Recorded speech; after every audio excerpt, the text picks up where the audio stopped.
name is Anthony Swan. I am the 2021 Virginia State Teacher of the Year. I have been in education for 16 years now, and I've taught every elementary grade or primary level grade except preschool and kindergarten. I never had the opportunity to teach those two. I love children, and I was able to actually make history here in Virginia, in the state of Virginia. I became the third African American male to receive the state title of State Teacher of the Year. And I became the very first sitting teacher on our State Board of Education, where I could help with the educational policies and what the top down expect for teachers and students to learn and know. And so I was able to help shape some of those policies for at least a good year. So like I said, I'm very proud of that because I was the very first teacher to ever sit on the board.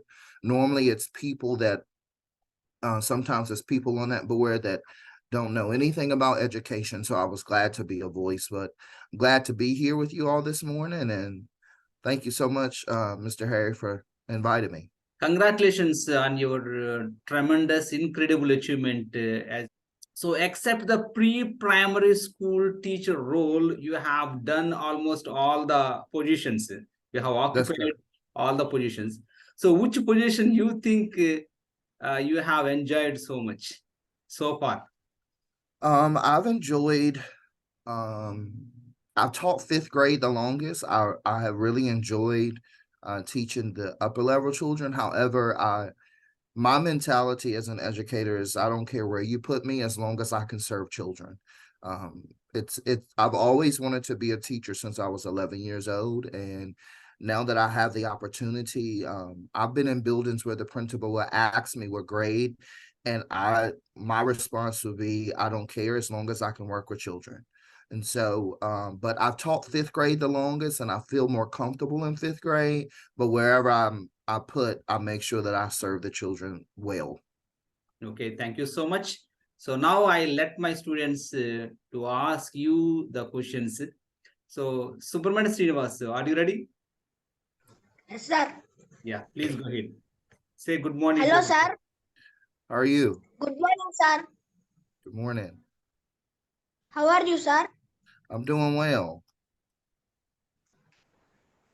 My name is Subramania Srinivas, a 7th grade student. I would like to ask a question. Can I ask, sir? Absolutely. What is your teaching philosophy? My teaching philosophy is that all children can learn, no matter the background, no matter the identity, no matter the home life. All children are able to learn, and all children should be accepted for who they are and what they can bring to the table because they are our future leaders. So my teaching philosophy is that all children are able to learn, and any educator should be able to serve any child, regardless of disability, regardless of background, regardless of ethnicity, regardless of identity. All children are welcome. That's my teaching philosophy. That's really awesome. Thank you, sir. Thank you. Sahiti, over to you. Sahiti. Hello, sir. Hi. Good morning, sir. How are you, sir? Good morning. I'm well. How are you? I'm fine, sir. What about you? I'm doing well. My name is Sahiti, a 6th grader. Could you please allow me to ask a question? Absolutely. What would be your retirement age? How do you get proportion based on experience of qualification? Those are great questions. So, in Virginia, you can retire in your 50s. My goal is to at least be in public education for 45 years. That is my goal. This is year 16, so I have about 29 more to go. And the reason why I want it to be at least 45 is because I love children. I love serving children. I love being a voice and an advocate for children, especially with children with trauma. How do you get promotions? You just do. Yeah, we do have the promotions based on your qualification. You get promoted from one position to another position. For instance, I'm an English teacher right now, so I can be promoted to the head teacher based on my experience. Right. Yeah. Okay. So every school is ran differently based off of the principal or the leader in the building. Some principals may see your potential and put you as the lead teacher. We call them like grade level chairs, but you're actually the lead teacher for your grade level. To get promotions, like to be moved out of the classroom to more of a teacher leader position, actually it will take the same credentials as being a teacher. You can become an instructional coach, which means you're helping the entire building and all of the teachers in the building. If you want to become a building leader, then you will have to go back to school and get another degree to do that and pass more state board tests to make sure that you are highly qualified. So those are just some of the ways that you can obtain a promotion based off of your experience and your qualifications. Okay, thank you. Thank you, sir. So, Thank you. Radhika Priya. Yes, sir. Hello, sir. Good morning. How are you, sir? I'm doing well. How are you? Hello, sir. This is Radhika Priya, a sixth grader. I would like to ask you a question, sir. Okay. Could you please explain about your new position and your role as assistant principal? Okay. As an assistant principal, my job is to assist the principal. My job is to not be the leader of the building, but to make sure that the leader of the building, I take some of the load off of the principal so that the principal can actually lead the building. And so, like, if teachers come to me and they ask me for different things, before I can give a solidified answer, I always have to run it by the principal. And so my role is not to be the instructional leader in the building, but is to assist the instructional leader in the building. And I know my role. I always look at it as being number one and being number two. That makes sense. So although I'm second in command, I'm doing the best I can in my second leadership position so that I can undergird the principal in the building. So, Good question. Anthony, how long will it take to become, principal for you? So, like a head principal or an assistant principal? Yeah, head principal. So you can actually, in Virginia, you have to at least teach 3 years. Mhm. There are some people who teach 3 years and then they go straight to becoming a head principal instead of doing assistant and then head principal. So you're able to go right into a principalship after 3 years if you have the correct credentials. You can, so it doesn't take you long. I recently met a principal who, he was a principal in Mississippi, but he became the youngest principal in Mississippi. He was age 24 when he became my head principal. So you can go straight into it after at least having 3 years of experience. How are you, sir? I'm doing well. How are you? I'm fine, sir. This is Mamata, a sixth grader. Would you allow me to ask a question, sir? Absolutely. What subjects are taught at a primary level in your school? What subjects are taught? Reading, math, social studies, geography, Virginia studies, and science. So, Anthony, do you have a specific Virginia study? You mean state to state? Is there any history prescribed book in United States Yes, of sir. America?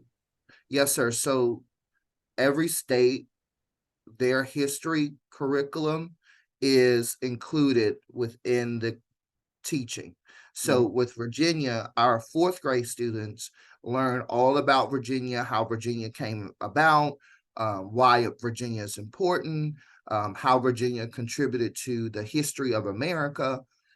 So every state, so if you're in North Carolina, the state of North Carolina, in North Carolina, you'll learn about North Carolina history and so forth and so on. So yes, sir. Yeah, that's quite interesting. Thank you. Thank you so much You're for welcome. providing me this information. Tedipya, over to you. Yes, sir. Hello, sir. Good morning. Good morning, sir. How are you, sir? I'm doing well. How are you? I am fine, sir. This is Telipia, a seventh grader. Can I ask one question, sir? Absolutely. Do your students take tests frequently? Do my students take tests frequently? Yes. The answer to that is yes. They take weekly assessments or weekly tests from their teacher. And then they take district-wide assessments, and then they take state-level assessments. And that's to just make sure that they are proficient learners before they move on to the next grade level. Thank you. Thank you, sir. You're welcome.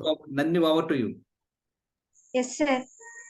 Hello, sir. This is Nandini, an 8th grader from GPH School, Ilavaram. Would you allow me to ask a question? Yes, ma'am. Do your students need to secure targeted marks to move to secondary level or any other way? Do my students need to secure targeted marks to move to secondary school? Yes, they do. Yes, sir. They have to. So there are a lot of things that we take into account before we move students to the secondary level. We take into account whether they have a disability. And the reason why we do that is because if children do have a disability, we want to make sure that things are put in place so that they're able to still learn to move forward and grow as a future leader within America. And so we make sure that they are proficient learners in every grade level. We talk with the parents to see if the parents agree if they should be passed or not. We do have some parents who say, well, I don't think my child is ready to go to the next level, so I want to hold them back so that they can learn a little bit more. So we work with the parents, we work with the community, we work with the school system. And so there are a lot of targeted marks that are put into place to determine whether students will be moved to the secondary level or not. So, Anthony, I have a supplementary question in this regard. Are there any specific marks that students need to score if they want to pass to the next level? I mean, in terms of the marks, are there any specific marks that they need to score? Yes, sir. So every grade level, especially our third, fourth, and fifth grade, we have something called standards of learning test. And with those standards of learning tests, you have to at least make a 400 on the test in order to meet that mark, saying that test says, okay, you are proficient in third grade, you can go to fourth grade. You're proficient in fourth grade, you can go to fifth grade. And sometimes, even if a child doesn't pass that test, we take into account everything the child has done throughout the year. We take into account whether if they were here in reading level and by the end of the level, they grow here. So we look at the growth as well and not just that one particular targeted test. So that means overall development you take into account before you make him move to the another grade. Am I right? Yes, sir. Like there are multiple things we take into account before we move them forward. Thank you. Megan, over to you. Hello, sir. This is Meghana. I am an 8th grader. Can I ask you a question? Yes, ma'am. What tools did you use to teach math when you were a math teacher? Hands-on manipulatives. I've used blocks. I've used, it's called a spiral review. That means that I give the children a booklet every 9 weeks, and they have 9 weeks worth of work. And every week is just a review of all of the skills that they've learned in the past and the current skills. And the reason why I do that is because at the end of the year, when they take their standards of learning test to see if they're proficient or not, if they've had that material all along, they won't forget it. So if I teach something in August and I don't teach it again until March, most of the time the children will forget. And so to make sure that they won't forget, I keep showing them the same materials so that they can be ingrained in their head. So when it's time to take the standards of learning test, they'll be able to pass. One year I had a 72% pass rate. After I started using the SPA review, my pass rate went up to 91%. And so that helped with teaching math. I'll allow the children to create projects when it comes to certain units. I allow the children to, like I said, use math manipulatives. We use technology a lot because this is a technological age. We play games using technology like Kahoot or quizzes or Bookit. And so those are just some of the tools that I've used in my math class. Okay, thank you. Thank you so much. So, Anthony, I have read and I have heard that the behaviorism is one of the issues that United States of America is facing at present. That means the students' behavior is not as good as the teacher expect. So most of the schools, I heard that some teachers are quitting from the job of teaching because of this bad behaviorism from the students. So do you think that still exist this kind of phenomena in your schools? Yes, sir. I do. Children, their behavior start at home. And sometimes if they don't have the best home life, it will bleed off into school. And what happens is you have to be able to teach your teachers on how to become trauma responsive, meaning instead of thinking a child is being disrespectful to you if they're screaming or if they're not doing the work or if they're asleep in class, instead of thinking that they're disrespectful, how about asking them the question, what's wrong? Talk to me. Did you eat last night? Are you hungry? And sometimes you have some teachers who don't have that capacity and who will not do that because they want things their way instead of being responsive to the child's needs, because children are human first. And so we have to be able to teach our teachers that although you think it's disrespect, find out what happens, because sometimes children don't communicate with their words, they communicate with their behaviors. And you have to be able to look at those behaviors and say, something's off with you today. Come over here, let's talk. Instead of automatically writing them up or sending them to the principal's office. Have a conversation with them, see what's going on with them. And so you do have, especially the younger generation teachers, those teachers that are just coming out of college, those teachers that are like 22, 23 years old, they just don't have that capacity yet. And so instead of them sticking it out, they want to quit. But if they just realize that you are here to service children and not just to teach them, this is a public service job. So you have to be able to meet their needs as a human first, and then you can meet their needs as a student. So I would like to ask a question, sir. Can I ask? Yes. What has been your valuable contribution that made you the 2021 Virginia Teacher of the Year? What has been my valuable contribution that made me the state teacher of the year? Honestly, I did not expect to become the Virginia State Teacher of the Year. It was never my goal to wake up one day and say, I want to be a state teacher of the year. So I think what people recognize is that they recognize how I used my trauma as a child, and I persevered through that trauma to give other people hope. And the reason why I say that is because I grew up without my father, and my mom was a drug addict and an alcoholic. And instead of me allowing my negative situation within my life to hinder me and to cause me to be put in jail, I took my negative situation and I made it something positive.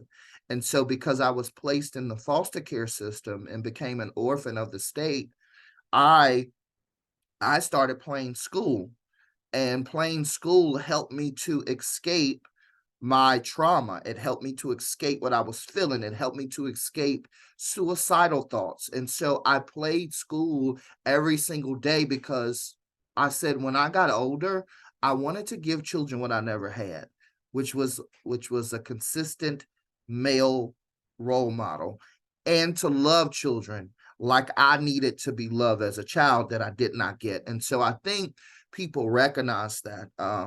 I was honestly shocked when I was chosen because the Virginia Teacher of the Year before me was from the same area.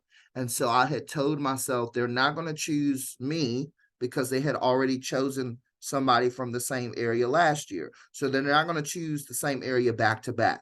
I also was the only male candidate.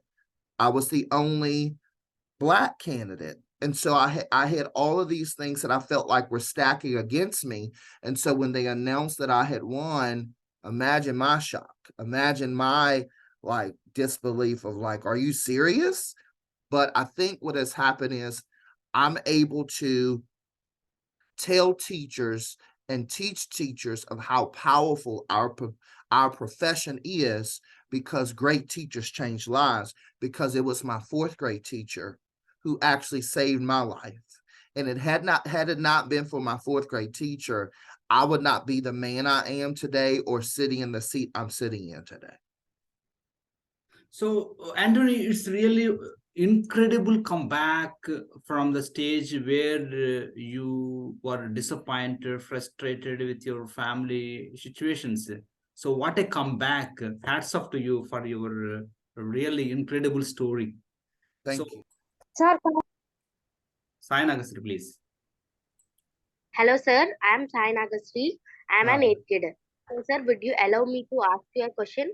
Yes. How did you make a reading class special for your students?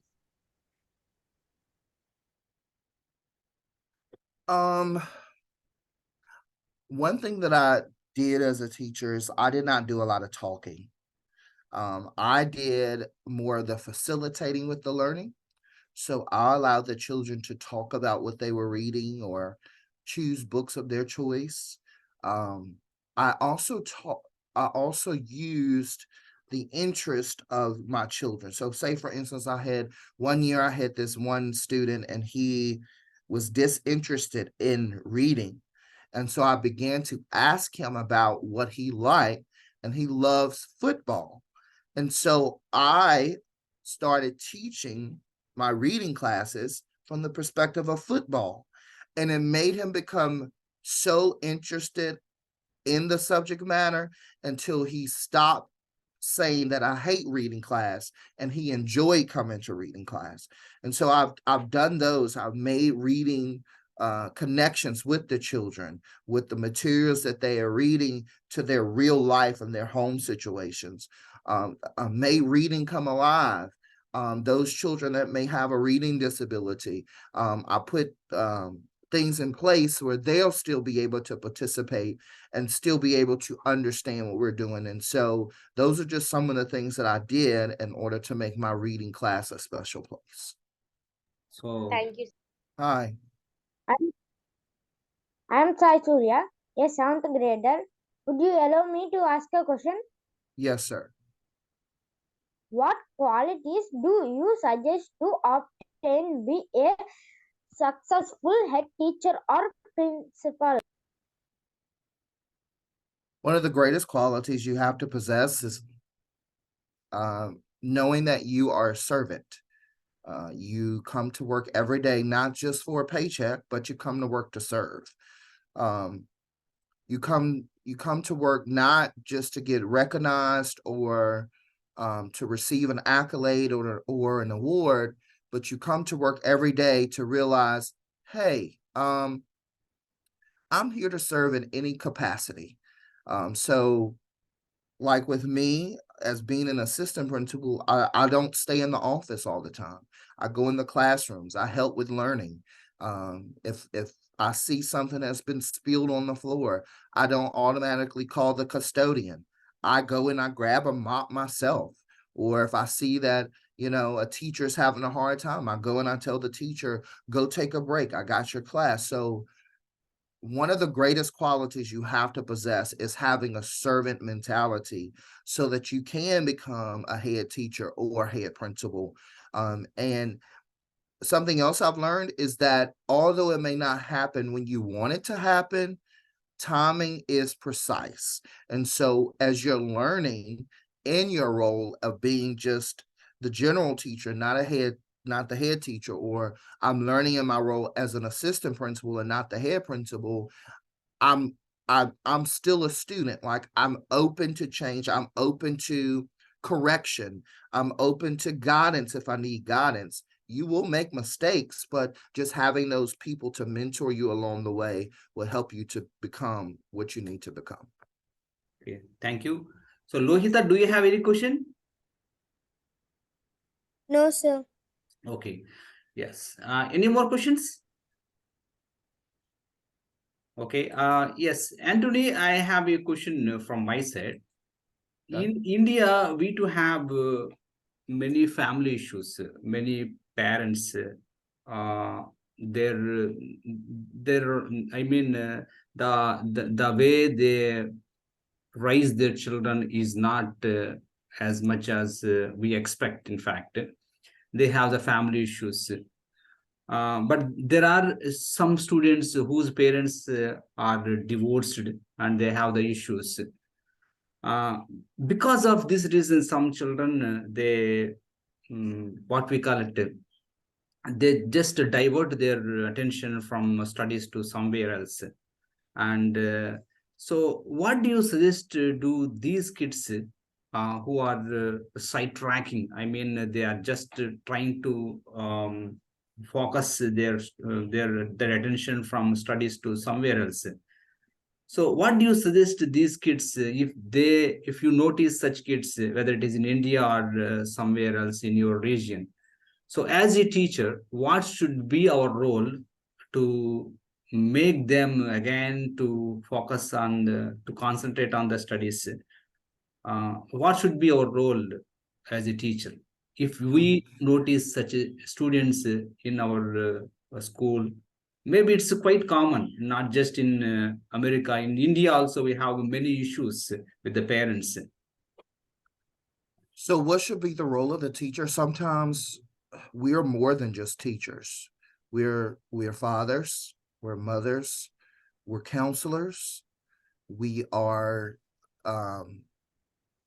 we feed children. And so at that particular moment, when you notice that a child is just dealing with so much, like, be there for them instead of forcing them to learn at that moment.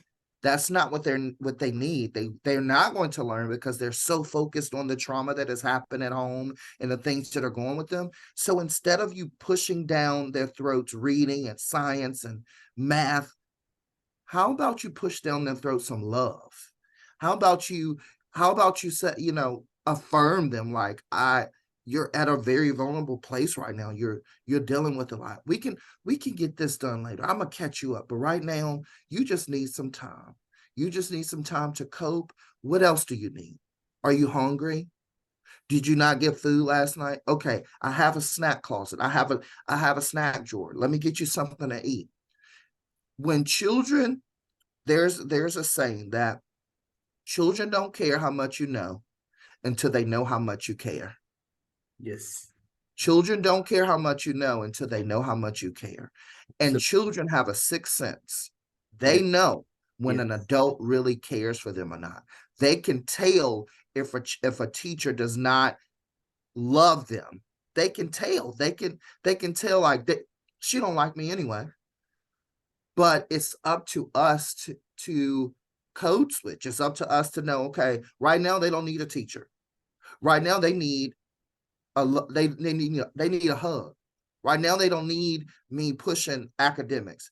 They need me pushing like, are you okay? I noticed that you're different today.